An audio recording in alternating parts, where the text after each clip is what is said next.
नमस्कार, मेरा नाम है नितेश और आज मैं आपको गंगा रिवर बेसिन यानी गंगा अपोहा तंत्र के बारे में बताऊंगा। तो आइए देखते हैं कि हमारी जो गंगा नदी है वो कहाँ से निकलती है, इसका उद्गम स्थल क्या है और आगे चल के इसका नाम गंगा आखिर पड़ता कहाँ है। जहाँ निकलती है वहीं से हो जाता है या कुछ दूरी पे चल के उसके बाद इसका नाम गंगा पड़ता है। इसके लेफ्ट और राइट जो बैंक्स हैं उसमें कौन कौन सी नदियाँ आकर के मिलती हैं ये भी देखेंगे और इसका ये कहाँ पे ख़त्म होती है इसे भी देखा जाएगा। तो आइए देखते हैं।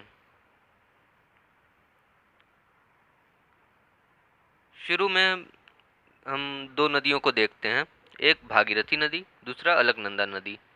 तो भागीरथी नदी जो है वो गंगोत्री हिमनद से निकलती है। ये गंगोत्री हिमनद उत्तराखंड में है। इसमें आगे चलने पे रुद्रगंगा, जाड़गंगा, असी गंगा, भील गंगा आदि जो नदियां हैं वो मिल जाती हैं इसमें भागीरथी में। भील गंगा जो है वो गणेश प्रयाग में भागीरथी से मिलती है और गणेश प्रयाग में ही टिहरी बांध बना हुआ है। अलकनंदा नदी को देखेंगे तो ये सतोपत हिमानी जो कि चमोली जिले के अंदर है वहाँ से निकलती है। इससे सबसे पहले विष्णुप्रयाग में धौली गंगा मिलती है, उसके बाद नंदप्रयाग में नंदाकिनी, कर्णप्रयाग में पिंडार, रुद्रप्रयाग में मंदाकिनी सहायक नदियों के रूप में अलकनंदा से मिलती हैं। देवप्रयाग जब पहुंचती है अलकनंदा नदी और भागीरथी नदी, तो वहाँ पे दोनों ही नदियाँ एक दूसरे से संगम करती हैं और वहाँ पे इसका नाम गंगा पड़ता है। तो इसका नाम गंगा कहाँ पड़ता है? देवप्रयाग में इसका नाम गंगा पड़ जाता है। इसकी जो गंगा नदी है इसकी सबसे ज़्यादा दूरी उत्तर प्रदेश के अंदर है।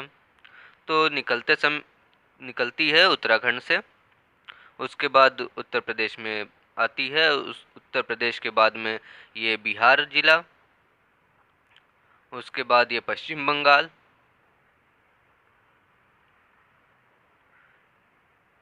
और फिर आखिरी में जाकर के ये बांग्लादेश होते हुए बंगाल की खाड़ी में गिर जाती है।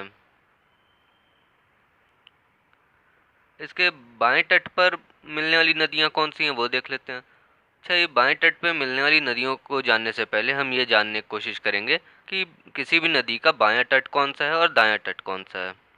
तो उसके लिए हमें सबसे पहले ये देखना होगा कि नदी, मान लीजिए ये नदी है, इसका जो सोर्स है, ओरिजिन, वो यहाँ पे है और ये जहाँ पे गिर रही है वो इस साइड में है।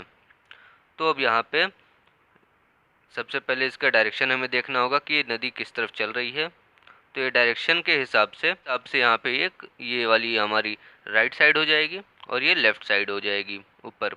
इसके बाद अब हम देखते हैं बाएं तट पे कौन कौन सी नदियाँ मिल रही हैं।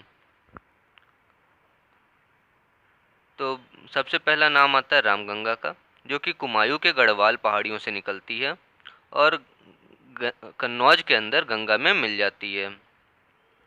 दूसरी नदी का नाम आता है शारदा नदी, जिसको काली नदी के नाम से भी जाना जाता है।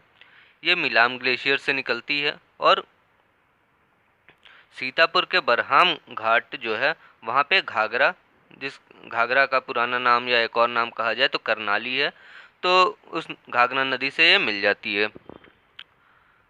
फिर करनाली नदी घाघरा को देख लेते हैं हम। घाघरा नदी ये तिब्बत के मापचा चुंगो ग्लेशियर से निकलती है। अयोध्या में इससे सरयू नदी मिलेगी, उसके बाद देवरिया के पास बरहज में इससे राप्ती नदी मिलती है और अंत में छपरा जिले में जाकर के ये गंगा में मिल जाती है। तो राप्ती नदी क्या रुकुमकोट से निकलती है। उसके बाद देखते हैं गोमती नदी। तो गोमती नदी पीलीभीत जिले के गोमत ताल से निकलती है। गाजीपुर में ये गंगा से मिल जाती है और गोमती और गंगा के संगम पर एक मार्कंडेय महादेव का मंदिर भी है। गोमती की एक सहायक नदी है जिसका नाम है सई नदी। सई नदी भिजवान जिले से निकलती है और उत्तर प्रदेश की राजधानी लखनऊ शहर गोमती नदी के किनारे पे ही बसा हुआ है। गंडक नदी नेपाल हिमालय से निकलती है और ये सोनपुर जो है पटना के निकट में, उसके पास ये गंगा नदी से मिल जाती है। कोसी नदी ये एक तरह से 7 नदियों का समूह है, जिसमें अरुण नदी, सप्तकोशी नदी, ये सब इसमें एक तरह से सहायक नदियों के रूप में काम करती हैं। शुरुआत में अरुण नदी आके मिलती है और आखिरी तक जो भी, उसके बाद अरुण के बाद जो भी नदियाँ मिलती हैं, उनके बाद ये 7 नदी इकट्ठे होने के बाद ये सप्तकोशी कहलाती हैं। इसको, कोसी नदी को बिहार का शोक भी कहा जाता है। क्यों कहा जाता है? क्योंकि इसकी वजह से बिहार में लगभग में हर साल बाढ़ आता है। कोसी नदी के ऊपर डमगारा जल विद्युत परियोजना बनाई जा रही है। उसके बाद आता है महानंदा नदी। यह पश्चिम बंगाल के दार्जिलिंग की पहाड़ी जो है पश्चिम बंगाल के अंदर, वहाँ से निकलती हैं और सिलीगुड़ी में जाकर के ये गंगा नदी से मिल जाती हैं। अब गंगा नदी के दाएं तट पर मिलने वाली नदियों के बारे में देखते हैं। तो इसमें सबसे पहले केन नदी। ये मध्य प्रदेश के कैमूर की पहाड़ियों से निकलती है और बांदा के अंदर यमुना नदी से मिल जाती है। सोन नदी अमरकंटक जो मध्य प्रदेश के अंदर है उसके सेसाकुंड नामक स्थान से निकलती है। पटना में ये गंगा से मिलती है सोन नदी। सोन नदी को स्वर्ण नदी भी कहा जाता है क्योंकि इसमें सोने की कुछ मात्रा पाई जाती है। चंबल नदी, इसका एक और नाम है चमरावती। तो ये मध्य प्रदेश के इंदौर के पास जनापाव पहाड़ी से निकलती है और इटावा के पास ये पंचनदा में यमुना से मिल जाती है। ये जो चंबल नदी है वो अपने बीहड़ों के लिए काफ़ी ज़्यादा प्रसिद्ध है। वहाँ पे मतलब जो भूमि ये लेके आती है अपने साथ में, जो भी मिट्टी ले आती है वहाँ पे बीहड़ का निर्माण करती है। इसलिए वहाँ वो जो चंबल नदी की घाटियाँ हैं वहाँ पे बीहड़ के लिए वो काफ़ी ज़्यादा प्रसिद्ध हैं। इसकी सहायक नदियों में बनास, पार्वती और शिप्रा हैं। आगे देखते हैं बेतवा नदी। ये मध्य प्रदेश के भोपाल जिले से निकलती हैं और ये हमीरपुर में यमुना से मिल जाती हैं। सिंध नदी राजस्थान के टोंक जिले से निकलती हैं और जालौन में आकर के यमुना से मिलती है। टोंस नदी मेहर के निकट तमसा कुंड से निकलेगी और उसके बाद इलाहाबाद के पास सिरसा के पास ये गंगा में मिल जाएगी। दामोदर नदी झारखंड से निकलती है और ये हुगली नदी में मिलती है। दामोदर नदी को बंगाल का शोक भी कहा जाता है। इसकी दामोदर नदी की सहायक नदियां हैं बराकर, जमुनिया, बरकी।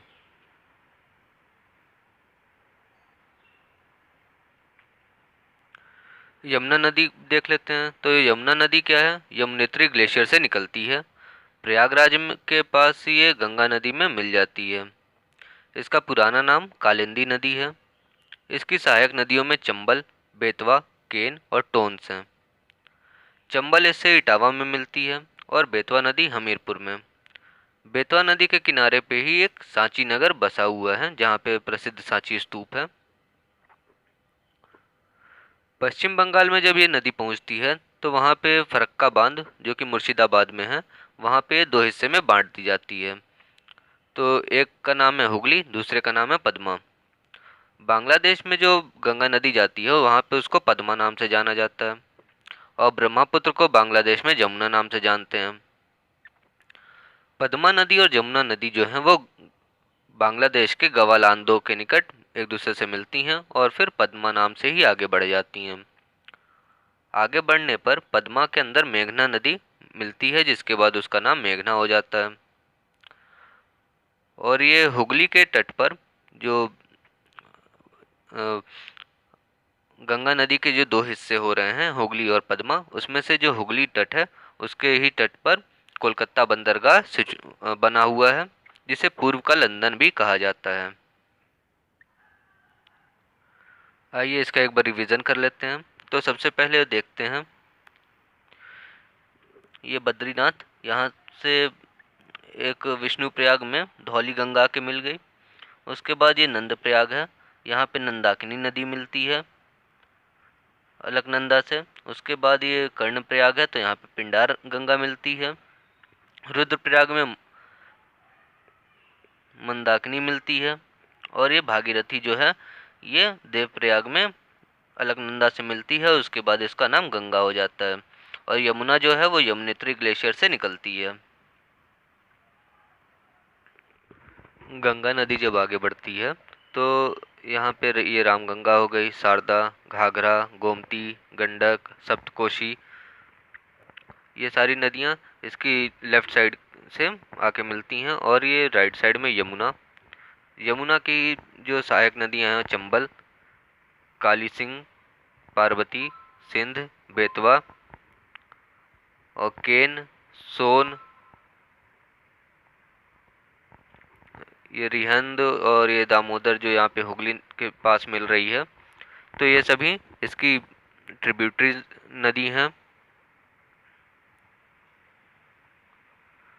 अब बांग्लादेश के अंदर अगर हम देखते हैं तो यहाँ पे हमारी जो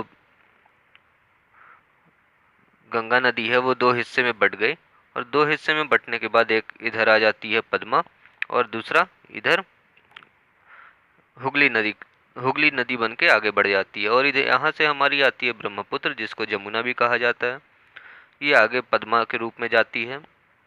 और यहाँ से मेघना नदी आती है, जो कि ये हमारे नॉर्थ ईस्ट जो इंडिया है उसके पार्ट से निकल के आती हैं और आगे ये बंगाल में गिर जाती है।